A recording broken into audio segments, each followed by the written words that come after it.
राधा राधा। महाराज जी, दिमाग को शांत कैसे रखें? शांति में लगाओगे दिमाग तो शांति को प्राप्त होगा, अशांति में लगाओगे तो अशांति को प्राप्त होगा। संसार अशांत है क्योंकि ये विषम है, भगवान शम है, शांताकारम। भगवान का आकार कैसा है? शांताकारम। और शयन किस पे कह रहे हैं? भुजग शयनम। सांप पे शयन कर रहे हैं लेकिन शांताकारम। भगवान शांतम शाश्वतम अप्रमेय मनघम निर्वाण शांति प्रदम। शांति प्रदान करने वाले कौन है? भगवान।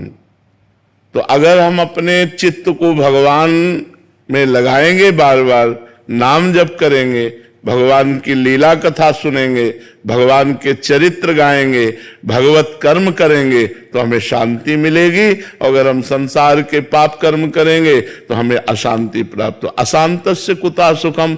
जो अशांत है वो सुखी कैसे हो सकता है? इसलिए हमें शांति के मार्ग में चलना चाहिए। शांति का मार्ग है धर्म पूर्वक कर्म करो, भगवान का नाम जप करो, भगवान को अर्पित करके प्रसाद पाओ, कोई पाप कर्म ना करो, अभी शांति मिलने लगेगी। नहीं ओवर थिंकिंग में दिमाग खराब होते होते डिप्रेशन में पहुंच जाता है। ज्यादा चिंतन बिगाड़ोगे तो निगेटिव चिंतन करते करते डिप्रेशन में पहुंचा देगा। तो हमें उससे समय नहीं देना। राधा राधा राधा, अभी आनंद आने लगेगा। नाम जप करते हो? काउंटर कहाँ है? ऐसे चलता है सांस में। अरे ऐसे नहीं। युद्ध क्षेत्र में जैसे हर समय हम रहते हैं ना, तो बंदूक पिस्तौल अपने सब, ऐसे ही हमारा युद्ध क्षेत्र माया संसार है। हमें काउंटर है, माला है, सुमिरनी है, ये हमारे पास होना चाहिए जेब में। वैसे अंगुली में ही काउंटर। हमें 2 मिनट टाइम मिला, राधा राधा राधा राधा राधा। 1 मिनट में राधा, एक बार ही मिला तो राधा, फिर बातचीत राधा। ऐसे हमें जीतना है, संसार से जीतना है। हमें काम क्रोध आदि पर विजय प्राप्त करनी है, हमें गंदे आचरणों से बचना है, तो हमें राधा राधा जपना है। बिना जपे अध्यात्म सामर्थ्य नहीं बनती, बिना सामर्थ्य के हम भ्रष्ट हो जाते हैं।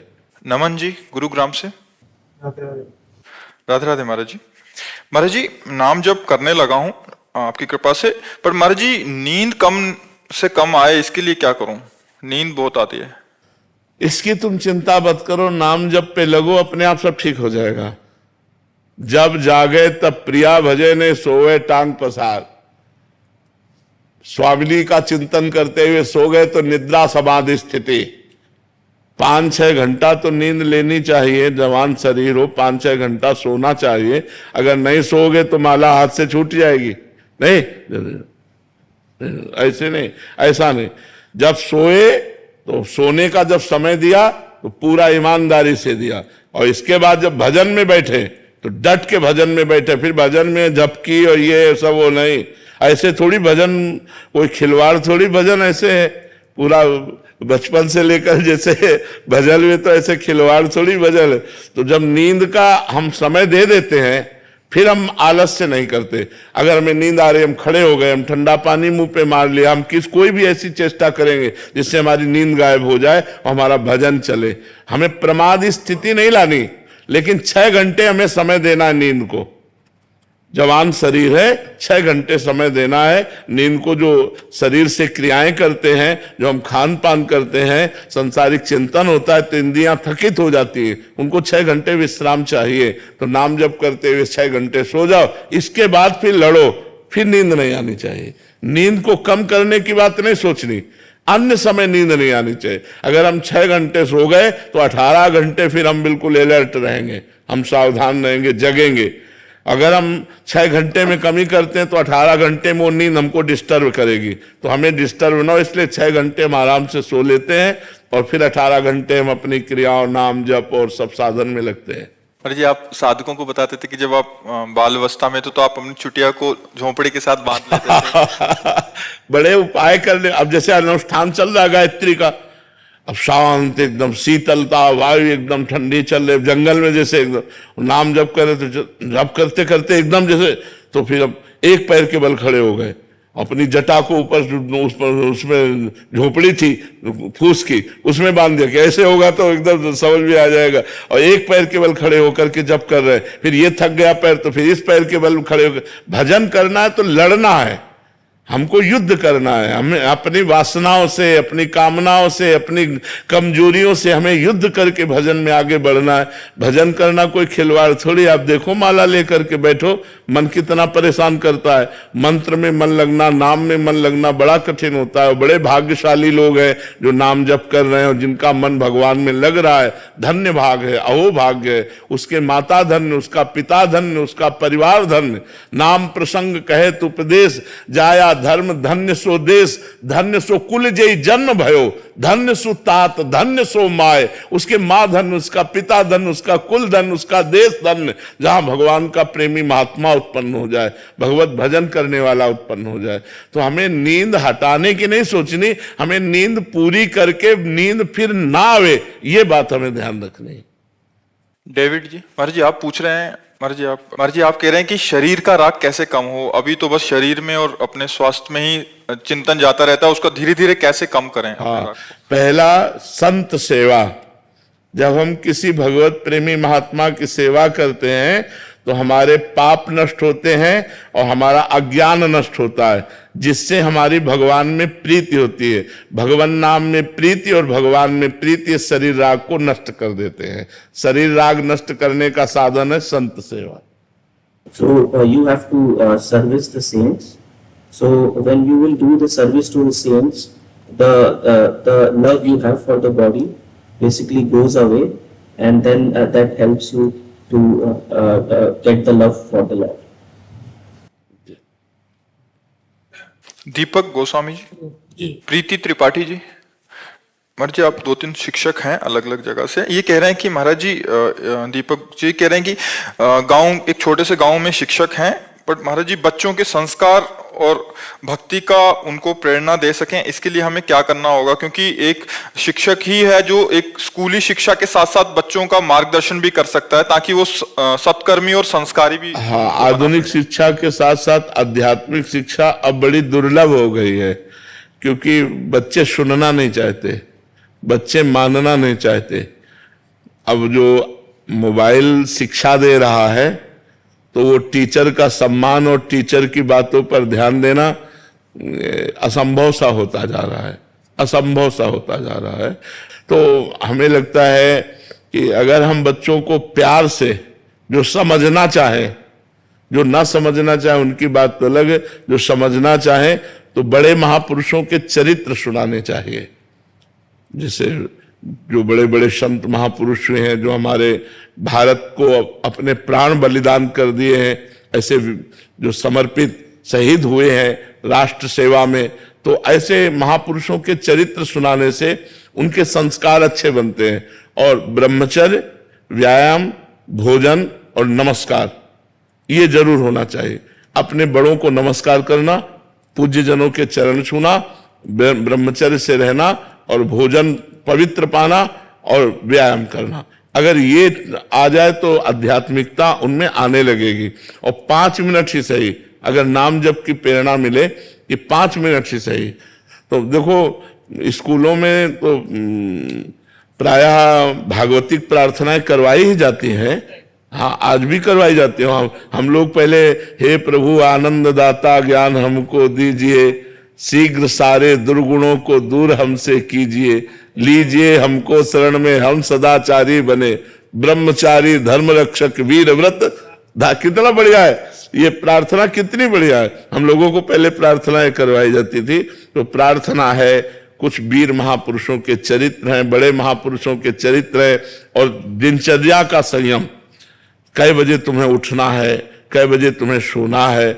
अब ये मोबाइल ऐसा हो गया है कि बच्चे अधिक समय मोबाइल में रात्रि में व्यतीत करते हैं और दिन में सुबह तक, सूर्योदय तक सोते हैं। तो कोई उनकी मांगलिक दिनचर्या प्रातः काल वाली हो ही नहीं पाती है। 9-9 बजे तक तो सोते हैं, 8-8 बजे तक सोते हैं। कोई तो कह रहा था 11-11 बजे तक लोग सोते हैं। अब क्या है, जीवन ही व्यर्थ हो रहा है। जब ब्रह्म मुहूर्त में उठना नहीं है तो जीवन ही व्यर्थ हो रहा है, जीवन व्यर्थ हो रहा है। मीना जी जोधपुर से। राधे राधे महाराज जी। महाराज जी, ज्ञान यज्ञ किसे कहते हैं? तीनों शरीरों का राग त्याग करके अपने आत्म स्वरूप में स्थित हो जाना, इसे ज्ञान यज्ञ कहते हैं। स्थूल शरीर, सूक्ष्म शरीर, कारण शरीर, इन तीनों का राग त्याग करके अपने ब्रह्म स्वरूप में स्थित हो जाना, इसे ज्ञान यज्ञ कहते हैं।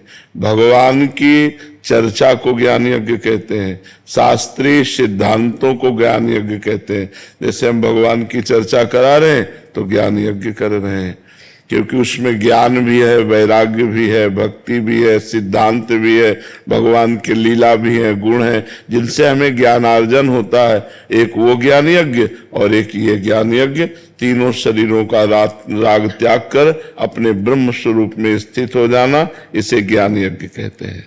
महाराज जी, क्या सतोगुण भी माया के अधीन, माया है? हाँ, तीनों गुण माया के हैं, पर सतोगुण लाभदायक है।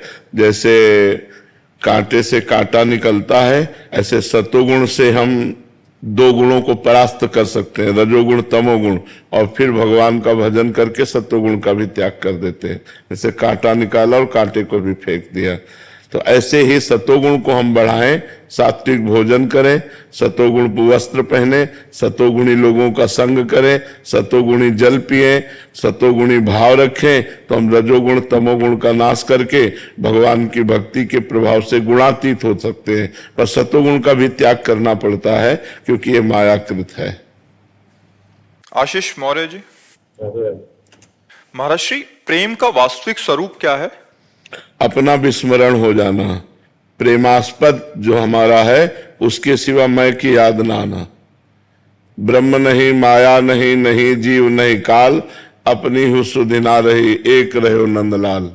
ही में न जान परे कान है कि प्राण है, कान भय प्राण में, प्राण भय कान में, ही में न जान परे कान है कि प्राण।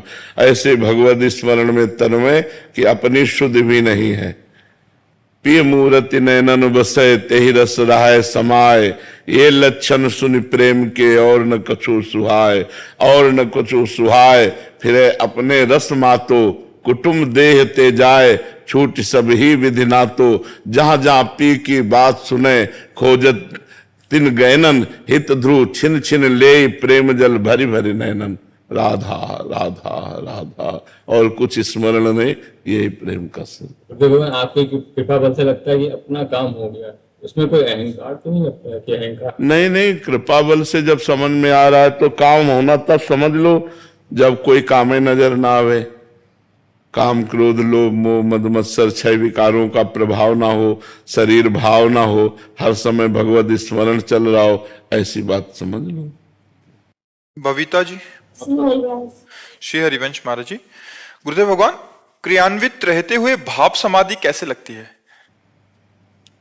जब हमारा निरंतर भजन चलता है तो भगवान के कृपा बल से शरीर की क्रियाएं होती हैं, वो करता नहीं होता, और वो स्वयं में स्थित रहता है।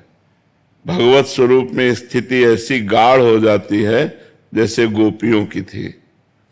अब गोपियां दही बेचने जा रही हैं। विक्रेतु कामा खिल गोप कन्या, मुरारि पादार्पित चित्त वृत्ति, दध्याधिकम मोह वसाद वोचद, गोविंद दामोदर माधवेति। वो जा रही दही बेचने, उनको याद भी था कि मैं दही बेचने जा रही हूं, लेकिन ऐसी भाव समाधि लगी हुई श्री कृष्ण में कि वो कहती कोई गोविंद ले ले, कोई दामोदर ले ले, कोई माधव ले ले। कहना चाहती कोई दही ले ले, लेकिन निकल रहा है कोई गोविंद ले ले, कोई दामोदर ले ले, कोई माधव ले ले। तो जब हम नवधा भक्ति करते हैं तो नवधा भक्ति में नवी भक्ति है आत्मसमर्पण। जब आत्मसमर्पण हो जाता है तब हमारा प्रभु से भाव संबंध होता है। प्रभु हमारे स्वामी हैं, हम उनके दास हैं। प्रभु हमारे सखा हैं, हम उनके सखा हैं। प्रभु हमारे पति हैं, हम उनकी प्रियतमा हैं।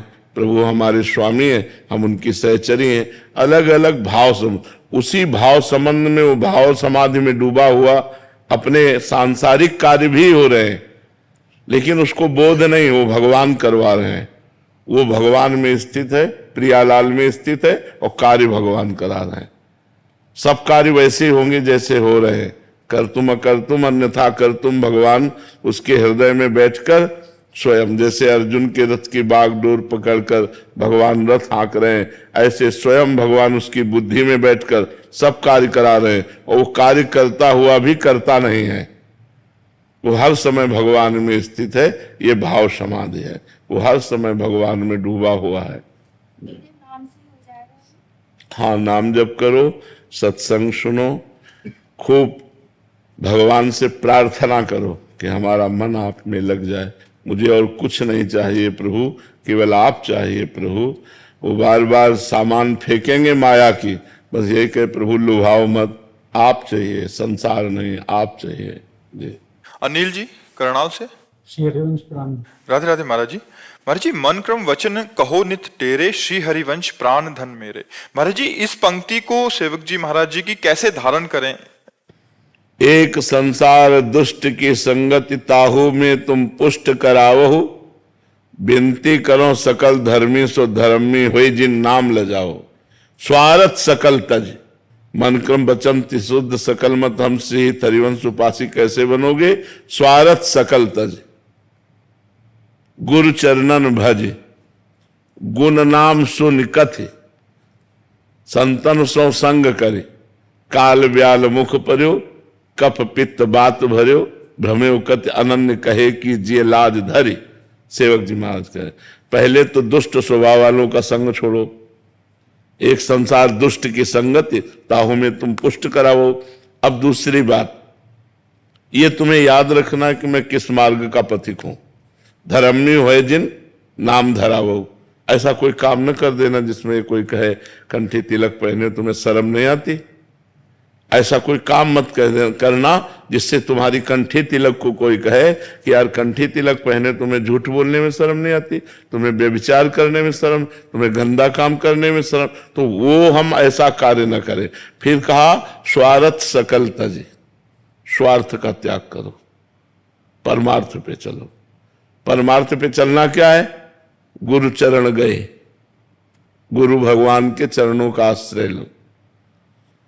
गुण नाम सुन कथ, भगवान के गुण, लीला गुण, भगवान के चरित्र, इनको खूब सुनो और कथ खूब इनको गाओ। भगवान का नाम कीर्तन करो, भगवान का नाम जप करो, भगवान की लीला चरित्रों को गाओ, भगवान की लीला चरित्रों को सुनो। गुण नाम सुन कथ और संतन कर संग कर। जो भगवत प्रेमी महात्मा जन है उनका संग करो।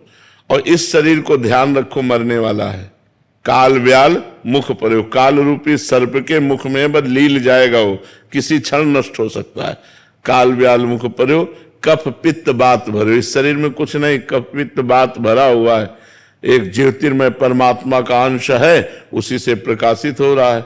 भजन कर लो, गुरु चरणों का आश्रय लेकर खूब लीला नाम वाणी में लगे रहो, बस आ जाएगा मन क्रम वचन शुद्ध सकल मत। अन्य किसी का संग ना करो। अब अन्य उपासकों का संग करोगे तो अलग अलग धर्म है, अलग अलग नियम है, अलग अलग कर्म है, तो आप किस किस को मानोगे? अब मानो जैसे हमारे में है तो रसिक अनन्य उपासना है, इसमें श्री जी और लालजू के सिवा कुछ नहीं जोड़ा गया। पूरे जगत में है बिन तुलसी हरि एक न मानी नमो नमो, तुलसी महारानी नमो नमो। जहां भगवान का भोग लगेगा तो पहले तुलसी डाली जाएगी। अब अपने यहाँ तुलसी जी सहचरी है, वो थाली में नहीं पास में विराजमान है, तो हम उनको चरणों में चढ़ाते हैं, श्रृंगार में लगाते हैं, पर भोग में नहीं डालते। तो उपासना पद्धति अलग अलग है। अगर हम अन्य से संग करेंगे तो हमारी उपासना का रहस्य नहीं समझ में आएगा। फिर मन क्रम वचन शुद्ध सकल मत हम श्री हरिवंश उपासी, ये बात समझ में नहीं आएगी। नहीं, रसिकन सो संग करे। रसिक कासो कहें जो प्रिया प्रीतम के सिवा अन्य कोई उपासना नहीं, अन्य कोई बात नहीं। इष्ट मिले और मन मिले, मिले भजन रस रीति, तहा निसंग को है मिलिए तासो कीजिए प्रीति। अपना इष्ट मिलना चाहिए, श्यामा श्याम मन मिलना चाहिए, और अपनी रस रीति उपासना मिलनी चाहिए। ऐसों का संग करे, नहीं तो असंग रहे, नाम वाणी का पाठ करे और अपनी उपासना में रत रहे, तो हो जाएगा मन क्रम वचन शुद्ध सकल मत हम श्री हरिवंश उपासी। समझ में आई बात? सीमा जी गुरुग्राम से। श्री हरिवंश महाराज जी। महाराज जी, आपके श्रीमुख से सुना है कि दूसरों की निंदा ना करें, ना ही अपनी प्रशंसा सुने। महाराज जी, दूसरों की निंदा तो नहीं करती, पर जब प्रशंसा होती है तो उससे कैसे बचें? ये थोड़ा सा मुश्किल हो जाता है। हाँ, अहंकार को अच्छा लगता है ना अपनी प्रशंसा। जो अहंकार है, जो अहम है अंदर ना, वो अपनी बात कहना बढ़ा करके, अच्छी बात कहना जिससे सम्मान प्राप्त हो, या दूसरा कोई प्रशंसा करे तो सुनने में अच्छा लगे। दोनों में पुण्य नष्ट होते हैं। अपनी प्रशंसा अपने मुख से करना या दूसरे के मुख से अपनी प्रशंसा सुनना, इनमें दोनों में सुकृत नष्ट होते हैं, पुण्य नष्ट होते हैं। अच्छा, पुण्य उत्पन्न करना बहुत कठिन है, पुण्य अर्जित करना बहुत कठिन है, लेकिन नष्ट करना बहुत सरल है। अपने मुख से अपनी प्रशंसा कर दे या दूसरे मुख से कही जा रही अपनी प्रशंसा सुनकर हर्षित हो जाए, आपके सुकृत नष्ट हो रहे हैं। दूसरे की निंदा करना और दूसरे की निंदा सुनना, इससे हमारे पाप बढ़ते हैं। तो हमें सावधान रहना चाहिए कि हमारी जब प्रशंसा हो किसी बात की, तो उस समय मन भगवान में लगाना चाहिए कि ये जो लोग कह रहे हैं तो भगवान ने ऐसा कुछ गुण दिया होगा, उसी के प्रभाव से कह रहे, तो भगवान की कृपा है, इसमें मेरा क्या। अपने मुंह से प्रशंसा करना बनता नहीं है। जैसे हम लोग तीर्थ यात्रा करते हैं, तो तुम्हें पता है हमने वहां 500 रुपये सबको दिए, हमने 50 साधु पवाए, हमने ये किया, और सब खत्म कर रहा है। वो इतना अपना पुण्य है, वो सब खत्म कर रहा है लोगों से कह कह कर, पर वो अहंकार चैन नहीं लेने देता ना। देखो अहंकार कितना गलत है कि हमने ये गलत किया, ये कभी समाज में नहीं रखेगा, लेकिन हमने अच्छा किया तो माइक से कहना चाहेगा। तो हमें चाहिए कि जब हमारे मुख से प्रशंसा निकलने का समय आवे तो भगवान में चित्त लगाकर मौन हो जाना चाहिए, नहीं बोलना चाहिए। और जब कोई हमारी प्रशंसा करे तो उसे स्वीकार नहीं करना चाहिए। ये तो भगवान जानते हैं कैसे है, तो भगवान की लीला है, नहीं हम में कोई गुण नहीं, हम कुछ ऐसे नहीं है, ऐसा बोलना चाहिए। तृणादपि सुनीचेन तरोरियु सहिष्णुना अमानिना मान देन कीर्तनीया सदा हरि। अपने को तृण से नीच समझे, वृक्ष के समान सहनशील हो, दूसरों को सम्मान दे, स्वयं सम्मान ना ले, ऐसे भगवान का भजन किया जाए तो मंगल हो जाता है।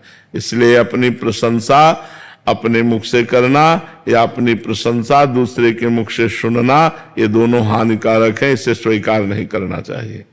मीरा जी। राधे राधे महाराज जी। महाराज जी, गीता जी के श्लोक शौचालय में भी मानसिक चिंतन चलता रहे तो क्या ये उचित है? हाँ, उसमें कोई परेशानी नहीं, मानसिक चिंतन में कोई परेशानी नहीं। गीता जी के श्लोक का अर्थ चिंतन कर रहे हैं या गीता गायक भगवान का चिंतन कर रहे हैं। हाँ, हम गीता के श्लोक गायन न करें, वाणी से उच्चारण न करें। अंदर चल रहा है तो कोई बात नहीं है, भगवान का चिंतन चल रहा है, गीता का अर्थ चल रहा है, उसमें कोई परेशानी नहीं। श्लोक उच्चारण ना करें, श्लोक पवित्र होकर ही उच्चारण करें। दूसरे को उसका फल दे सकते हैं, किसी दूसरे को पढ़ के पाठ करके। दूसरा प्रश्न ये कि हम अगर गीता पाठ करके किसी को उसका फल देना चाहते तो दे सकते हैं। हम संकल्प करें उसके भाव के लिए और उसको समर्पित कर दें तो चला जाए। जैसे हम अपनी कमाई रुपया किसी को भी दे सकते हैं, पर वो देना बहुत सोच समझ करके। हमें तो लगता है उत्तम बात है सब रूपों में विराजमान भगवान को समर्पित कर देना चाहिए और उसका मंगल मनाना चाहिए। किसी की मृत्यु हो गई उसके पश्चात, हाँ, तो भी भगवान को समर्पित करो और उसको पहुंचा देंगे भगवान। पहले भगवान को कृष्णार्पणम मस्तु, फिर हे भगवान, मान लो मेरे पति हैं या मेरे परिवार के कोई भी सदस्य है, उनका स्मरण करके भगवान ये फल उनको प्राप्त हो, तो फल प्राप्त हो जाएगा। पहले भगवान को समर्पित करें।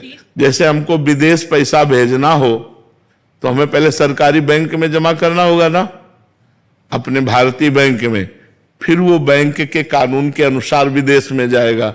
ऐसे ही हमें अगर किसी को भी देना है, वो पधार गया है या ऐसा, तो हमें पहले भगवान को अर्पित करना पड़ेगा। डायरेक्ट उसे हम नहीं दे पाएंगे कि वो कहाँ है, किस रूप में है, क्या पता, उसको तो भगवान को ही पता है। तो हम पहले भगवान को समर्पित करें, भगवान उसको भेज देंगे। ऐसा। नंदनी पाल जी। महाराज जी, मैं एक शिक्षिका हूँ जो विद्यालय में कई बार कुछ बच्चों को समझाने पर भी वे नहीं समझते, उद्दंडता करते हैं, तो मुझे उन पर शक्ति करने पड़ती है। गुरुदेव कई बार सत्संग में कहा है कि क्रोध से भजन छूट जाता है, तो महाराज जी मेरा इस क्रोध से बदन नहीं, छूट जाता है। क्रोध नहीं करना, क्रोध का नाटक करना है। किसका प्रश्न है आपका? क्रोध का नाटक करना है, क्रोध तो नहीं करना। बच्चों पर क्रोध करना उचित नहीं, क्योंकि क्रोध पूर्वक उनको शासन में लेना एक अलग हो जाता है। तो हमें लगता है क्रोध का नाटक करना पड़े तो गुरु को, शिक्षक को, माता पिता को करना चाहिए। क्योंकि अगर माता पिता, शिक्षक और गुरु अपने शिष्य, अपने विद्यार्थी, अपने पुत्र को दोषों से बचाना चाहता है तो उस समय उसको भय से ही बचाया जा सकता है। बिनु भय होए न प्रीति। प्यार से कहो तो नहीं मानेगा, और थोड़ा भय दिखा दो तो शायद मान सकता है। तो हमें लगता है थोड़ा भय की आवश्यकता है, पर हम क्रोध ना करें। क्रोध करने से हमारा भी नुकसान हो जाएगा और बच्चे का भी नुकसान हो जाएगा। और क्रोध का नाटक करने से ना हमारा नुकसान होगा ना बच्चे का नुकसान होगा, क्योंकि हमें केवल उसे थोड़ा सा डरवाना है कि आप अगर ऐसा नहीं किए तो आप, जैसे नम्र शासन। चलो पूरे पाठक्रम तक, जब तक पाठ होता रहे तब तक चुपचाप खड़े रहो। अब सबके सामने वो खड़ा है तो बेइज्जती वैसे से रहे, शासन भी हो रहा है और नम्र शासन। थोड़ा मतलब कभी कभी कोई जानवरपन दिखा देते हैं, ऐसा नहीं करना चाहिए, क्योंकि बच्चे सुकोमल शरीर के होते हैं। नम्र शासन तो हमें लगता है ठीक है। और आजकल के विद्यार्थी भी बहुत उद्दंड हैं, तो अगर बड़े बच्चे हो तो क्रोध मत करना क्रोध का नाटक भी मत करना, क्योंकि बड़े बच्चों में आजकल ज्यादा विनम्रता नहीं रह गई, सहनशीलता नहीं रह गई है। तो हमें लगता है अगर छोटे बच्चे हैं तो ज्यादा क्रोध करने की जरूरत नहीं, और बड़े बच्चे हैं तो बिल्कुल क्रोध करने की जरूरत नहीं है, क्योंकि वो फिर आप पर कहीं क्रोध न कर जाएं। तो मतलब हमको बहुत सावधानी रखनी है, अपनी नौकरी भी बचानी है, अपना जीवन भी सुरक्षित रखना है, बच्चे को भी उन्नतिशील। तो क्रोध का नाटक करेंगे अगर हम थोड़ा तो ठीक रहेगा, लेकिन क्रोध ना करें तो अच्छा रहेगा। महाराज जी, जैसे घर में भी कभी क्रोध आ जाए या अपशब्द निकल जाए तो क्या वो प्रभावित करते हैं बच्चों? हाँ बिल्कुल प्रभावित है। हमारा अंतःकरण दूषित हो जाता है। जब हम क्रोध करते हैं तो हमारा अंतःकरण दूषित हो जाता है, हमारी वाणी दूषित हो जाती है, हमारे विचार दूषित। ये विकार है ना, षड विकार है, काम, क्रोध, लोभ, मोह, मद, मत्सर। तो हमको बचना चाहिए। जब क्रोध आवे तो शांत हो जाना चाहिए। मन कह रहा मैं बोलूं, लेकिन उस समय न बोलिए, शांत रहिए तो अच्छा रहेगा। जब हम क्रोध करेंगे और क्रोध पूर्वक उनका शासन करेंगे तो उनके अंदर क्रोध के ही संस्कार आएंगे, और वो दबे हुए संस्कार जब आगे बढ़ेंगे तो क्रोध का रूप धारण करके आपको प्रत्युत्तर देने लगेंगे। तो अगर हम बच्चों के सामने क्रोध बार बार प्रकट करेंगे, चाहे बच्चों पर ही हो या परिवार पर ही हो, तो उनके अंदर क्रोध के संस्कार जागृत हो जाते हैं, और ना करने पर भी उनको करने के लिए वो क्रोध मजबूर कर देता है। तो हमें लगता है कि हमें परिवार में ऐसा वातावरण बनाना चाहिए जिससे हमारे बच्चों में प्रतिकूलता ना पैदा होने पाए, क्रोध ना पैदा होने वाले। अगर हम प्यार पूर्वक, पहली बात, और नहीं तो फिर नम्र क्रोध, हमें लगता है थोड़ा सावधान रहना चाहिए सबको। नहीं, वही बच्चे फिर सयाने होके जब याद करते हैं ना तो फिर वही प्रतिकूलता देते हैं बूढ़े माता पिता को। इसलिए बहुत सावधान रहना चाहिए, बच्चों को अच्छे संस्कार देना चाहिए, प्यार देना चाहिए, ऐसा उनका स्वरूप ना बिगाड़ देना चाहिए कि वो घृणा की दृष्टि से हमारी तरफ देखें या क्रोध की दृष्टि से देखें। प्रणव त्रिपाठी जी। श्री राधे राधे। राधे राधे महाराज जी। महाराज जी, पढ़ाई, कैरियर और भविष्य की चिंता में मैं कई बार तनाव और उदासी में डूब जाता हूँ। इसी समय पर मैं कई बार कमजोर और अकेला और मतलब अपने आप को कमजोर महसूस करता हूँ। महाराज जी सहायता कीजिए। सहायता तो भगवान की लो बच्चा। अगर भगवान का नाम जप करोगे ना तो तुम्हें भगवान की सहायता मिलेगी, वही सच्चे सहायक हैं। अकेले पूरा जीवन हो गया, पूरा जीवन अकेले हो गया, और उन्हीं की सहायता से चले हैं। हमें कोई सहयोगी नहीं मिला। कहीं भी अगर सहयोगी मिले हैं तो संत जन मिले, वो भगवान के ही स्वरूप हैं। तो भगवान और संत तो एक ही बात है, बका कोई सहयोगी नहीं।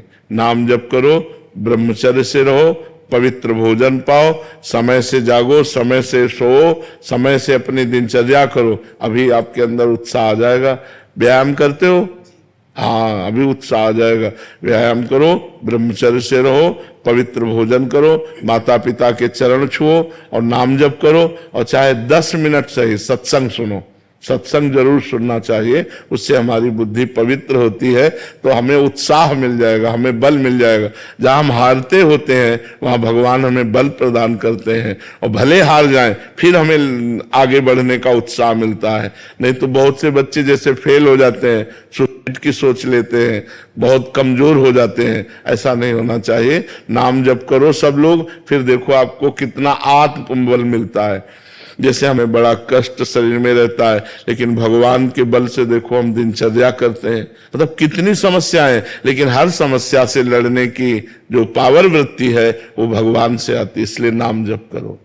विशेष जी, राधा वल्लभ शेरवंश महाराज जी, मेरा प्रश्न है कि आपकी कृपा से भजन बहुत अच्छा चल रहा है। जैसे आपसे सुना है भजन के लिए भोजन शुद्ध होना चाहिए, बट आजकल खाद्य पदार्थ और प्राकृतिक संसाधन अशुद्ध होने लगे हैं महाराज जी। ऐसे में साधक की दिनचर्या में इससे प्रभाव पड़ेगा? हाँ, उसमें भी हम शुद्धता निकालते हैं। उसमें भी हम शुद्धता निकालते हैं कि हम बाजार का बना नहीं पाते हैं, अपने घर का बना पाते हैं। बाजार की चीज पाने से फर्क पड़ जाता है। अगर हम वही माना कि अब उनका मूल स्वरूप तो अशुद्ध हो ही रहा है, लेकिन हम अपने घर में शुद्ध करके बना के पावें, वो अच्छा बाजार के चीजों से बचे। ये हमारे स्वास्थ्य के लिए ज्यादा लाभदायक भी नहीं है, और हमारे भजन वृत्ति के लिए तो बिल्कुल नहीं लाभदायक है। ये रजोगुण पैदा कर देंगे, भजन में रुचि नहीं होने देंगे। और आजकल प्रायः ऐसा ही होता है कि हम जबान के स्वाद के लिए बाजार का, होटल का ज्यादा पसंद करते हैं। इसलिए हमें लगता है वो हमारे सामने जो आता है वो बहुत स्वच्छ आता है, लेकिन पीछे जो बनाने वाले हैं उनके भाव कैसे हैं, उनकी पवित्रता कैसी है, कब की दाल है, फ्राई करके तो अभी दिया है, तो गरम गरम तो आपको अच्छा लगेगा, लेकिन वो शरीर के लिए भी लाभदायक नहीं रहेगा और भाव के लिए भी लाभदायक नहीं रहेगा। अगर हम पवित्र अन्न पाए, जो पवित्र अन्न जिस कोटि का मिल रहा है, लेकिन अपनी रसोई में बना के ठाकुर को भोग लगा पाए, ज्यादा अच्छा रहेगा। प्रवीण कुमार शर्मा जी, राजस्थान से। श्री हरिवंश महाराज जी, परिवार में पूज्य भाई जी और पूज्य स्वामी रामसुखदास जी महाराज जी की वाणी जी सुनी और वाणी जी का अनुसरण करते आ रहे हैं। परिवार में एक भागवतिक वातावरण है, जिससे ये दास भी प्रभु के चरणों में समर्पित और हरि नाम का प्रयास कर रहा है। महाराज जी, मानव देह प्राप्त हुआ, हरि नाम लेने का अवसर भी प्राप्त हुआ। महाराज जी, अभी क्या हो गया है कि दो भाग से हो गए हैं मन के। एक भाग तो भगवत नाम और सुनना चाहता है और लेना चाहता है, दूसरा भाग दैत्य राक्षस जैसा है, जो विषय वस्तुओं को सामने लाकर खड़ा करता है। तो ऐसे में महाराज जी द्वंदात्मक स्थिति यहाँ। भजन के बल से उस आसुरी भाव का नाश कर दो। बहुत अच्छे बच्चे हो जो अपने मन को देख पा रहे हो। इसमें दोनों भाव है, सुमति और कुमति। बुद्धि में सुमति और कुमति है, तो सुमति को हम बढ़ावें और कुमति को नष्ट कर दें। दैवी संपदा को बढ़ावें, आसुरी संपदा को नष्ट कर दे। तो जो हमारे अंदर आसुरी भाव है, इसे नष्ट करना पड़ेगा, और ये भजन के प्रभाव से नष्ट होगा। जितना आप भजन करोगे उतने आसुरी भाव नष्ट हो जाएगा। नहीं, इसका आकर्षण भोगों के प्रति होता है और बहुत गंदा होता है, और ये इतना मलिन होता है कि फिर अगर ये बना रहा संस्कार अंदर, वासना, तो कहो 50 वर्ष तक दबी रहे, 50 वर्ष तक, और इसके बाद अवसर आया तो मतलब बड़ा आश्चर्य होता है। तब ये होता है यार, शिव विरंचिका मोह है को है बपुराल, अस जिय जान भजी मायापति भगवान। बहुत विचित्र। इसलिए इस वासना को जल्दी से जल्दी नष्ट कर देना चाहिए। सत्संग के प्रभाव से, भजन के प्रभाव, अगर दबी रही तो वो है, और वो है तो कहीं ना कहीं, कभी ना कभी अगर संयोग बना तो नष्ट कर देगी, वो बहुत बुरी तरह नष्ट कर देगी। जब तक शरीर में श्वास रहे और जब तक शरीर का होश रहे, तब तक खतरा है, तब तक खतरा है। इंद्रियां भले भोग लायक ना हो, लेकिन मन भोग युक्त हो करके तुम्हें भ्रष्ट कर सकता है। इसलिए वासना को नष्ट करना है। बात यह है, एक बार देवर्षि नारद जी ने जनक जी से पूछा कि आप विदेह कैसे हैं? आपकी रानी है, आपके संतान है, राजपाट है, और आप विदेह स्थिति तो अवधूत महापुरुषों की होती है, शरीर का होश नहीं है, और ऐसी थी जनक जी की स्थिति। तो उनका आज आराम करो, कल सभा में बताएंगे, चर्चा करेंगे, आज तो आप आराम। और जब रात्रि हुई तो रानी से कहा सो जाओ जा करके देवर्षि नारद जी के साथ। तो आज्ञा का पालन हुआ, तो गई जब उन्होंने देखा कोई स्त्री आके सो, तो वो खसके दीवाल की तरफ, और खसके। जब दीवाल मिली तो दीवाल की तरफ करवट करके वो कुछ बोले नहीं, थोड़ी देर में उठी चली गई हूं। सुबह नारद जी गए और जनक जी से कहा, कौन स्त्री को भेजा, क्योंकि आपके महल में आपकी आज्ञा के बिना स्त्री नहीं जाएगी। तो क्या हुआ महाराज? बोले मैं देखा कि स्त्री है तो खसक गए। फिर क्या हुआ?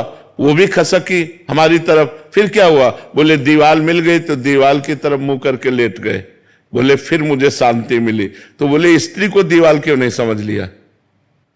दीवाल को दीवाल समझ लिया और स्त्री को स्त्री समझ लिया, यही गलती है। और मेरे में दीवाल और स्त्री में कोई फर्क नहीं है। विदेहराज जनक जी, सुखदेव जी के गुरु जी। तो स्थिति जो है वो हमें लगता है अगर जवानी में आ जाए तो बहुत बढ़िया बात है। अगर वो स्थिति ना आई और वासना बनी रही तो किसी भी अवस्था में वासना गिरा सकती है।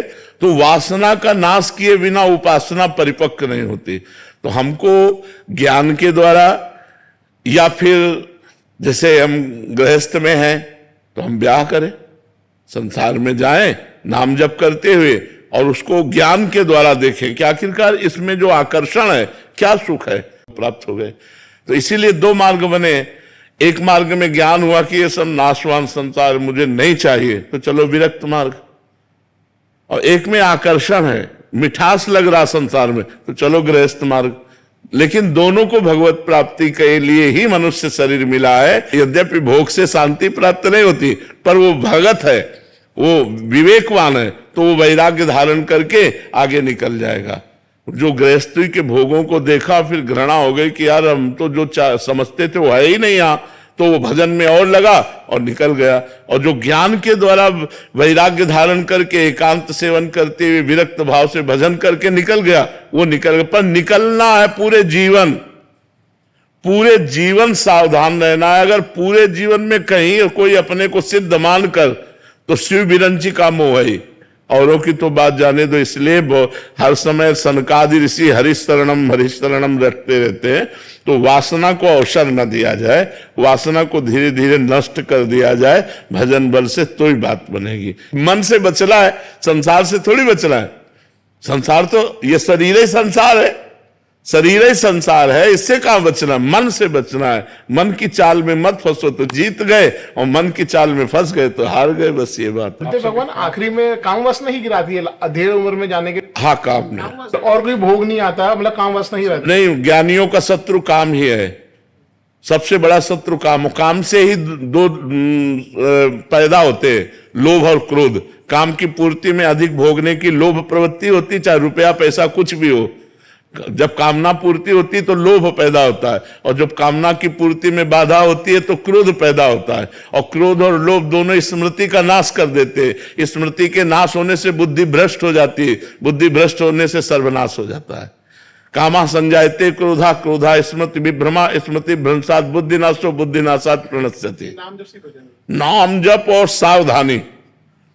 सावधानी, हमको पता है कि हमारे पास अगर ये भोग रहा तो मैं बच नहीं पाऊंगा, तो फिर मुझे दूरी बना के रहना चाहिए, भागना चाहिए, उस भोग से हटना चाहिए, उसके नजदीक नहीं जाना चाहिए। और जब भगवान की कृपा से पता चल गया कि अब शांति हो गई, तो फिर भय की कोई बात ही नहीं। जैसे हम अपनी बहन के पास कैसे बैठते हैं, हम अपनी बेटी के पास कैसे बैठते हैं, बिल्कुल निर्भय होकर बैठते हैं। कोई भय थोड़ी लगता है, क्योंकि वो मेरी बहन है, वो मेरी बेटी। ऐसे सब माताएं बहनें जब हमारी दृष्टि में आ जाएं कि हमारी श्री जी है, हमारी श्री जी की सखियां हैं, तो कोई परेशानी नहीं। जब तक भोग्या स्त्री दिखाई दे रही है तब तक भयानक दोष है, और ये दोष कभी भी कहीं भी किसी को भी गिरा सकता है। इसलिए बचने की आवश्यकता है, और बच गया तो जीत गया। बचाने वाले भगवान ही है, करो सदा तिनके रखवारी, जिम बालक राखे महतारी। तो भगवान बचाते हैं, नहीं तो सबके जीवन में एक मोड़ ऐसा आता है जहां गिरने के चांस होते हैं, वहीं भगवान। सीम की चाप सके को तासु, बड़ रखवार रमापति जासु। भगवान जिसके रक्षक है वही बच पाता है, नहीं तो मिट्टी में मिला दे, ऐसी माया है, सब मिट्टी में मिला दे, किया कराया सब चौपट कर दे। और गिरिराज के दर्शन कर लीजो ब्रज रज में लोट लगा लीजो।